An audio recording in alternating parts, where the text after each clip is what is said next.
سلامونه قدرمنو. نن غواړم درته یو اپلیکیشن معرفي کړم چې اکثره وخت کې موږ تاسو کاریږي. هغه ډاکټر اني ټایم دی چې تاسو کولی شئ د هغې نه هر وخت کې چې تاسو ناروغ وئ او د تاسو خپل ډاکټر تاسو ته وخت نه درکوي، نو کولی شئ د دې ډاکټر نه تاسو مرسته وغواړئ یا د دې اپلیکیشن کې تاسو داسې ډاکټر پیدا کړئ چې هغوی تاسو سره مرسته وکړي. دې اپلیکیشن انسټالول چې دی په آیفون او په اندروید کې په دواړو کې امکان لري. په هغې کې تاسو انسټال کړئ، همداشان تاسو کولی شئ په کمپیوټر کې هم وکاروئ، یعنې ویب سایټ وکاروئ. کارول یې داسې دی چې تاسو به اپلیکیشن انسټالوئ او د هغې نه وروسته به لکه څنګه چې په سکرین باندې ګورئ، په دې ډول به تاسو اپلیکیشن خلاص کړئ او تاسو به داخل شئ ورته.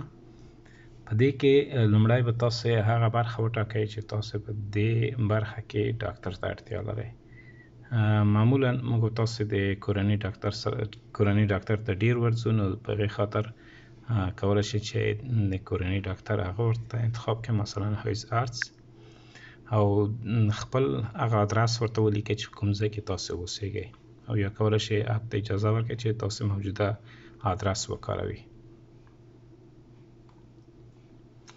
کله مو چې دا اپلیکیشن وکتل، لکه څنګه چې په سکرین کې ګورئ، تاسو ته د ډاکټرانو لیست درکوي چې هغه چې نږدې دی تاسو ته لومړی هغه په سر کې درته ښایي، کوم چې در ځینې لرې کېږي هغه وروسته. په همدې ډول باندې تاسو کولی شئ چې فلټر ووایه. په فلټر کې کولی شئ چې تاسو ځینې ژبې انتخاب کړئ، مثلا په کومه ژبه باندې دا ډاکټر خبرې وکړي، مثلا په انګلیسي باندې. تاسو کولی شئ چې دا داسې یو ډاکټر انتخاب کړئ چې هغوی وکولی شي تاسو سره په انګلیسي خبرې وکړي. پښتو ژبه پکې تر اوسه لا نشته په دې برخه کې، نو هیله ده چې داسې ډاکټران افغان پیدا شي چې تاسو وکولی شئ په آنلاین ډول باندې ورسره وخت واخلئ یا ورسره وګورئ. او د دې اپلیکیشن بله ښېګڼه دا ده چې تاسو کولی شئ داسې ډاکټران پیدا کړئ چې هغوی د تاسو سره یوازې په ویډیو ډول باندې خبرې وکړي.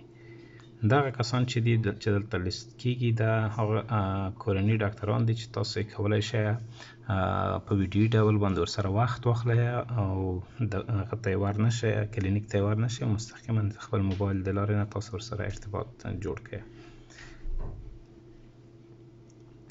وروسته د دې نه کله چې دوی د خپل معایناتو نه وروسته، د هغه پوښتنو نه وروسته، تاسو ته کولی شئ چې په لومړني ډول ځینې درمل چې تجویزوي هغه تاسو آی ډي کارت استوي. تاسو یوازې درملتون ته د خپل آی ډي کارت سره ځئ او خپل درمل ترلاسه کوئ. په دې اپلیکیشن کې تاسو کولی شئ د دوی سره خپل چې دي خپل لاسرکونه یا خپل وختونه هم دلته وګورئ، یا یې کولی شئ هغه کنسل کړئ که چا سره مو وخت اخیستی وي. نو دا زما په نظر باندې چې یو اړین هغه د اپلیکیشن دی. هیله ده چې تاسو سره مرسته وکړي په دې برخه کې.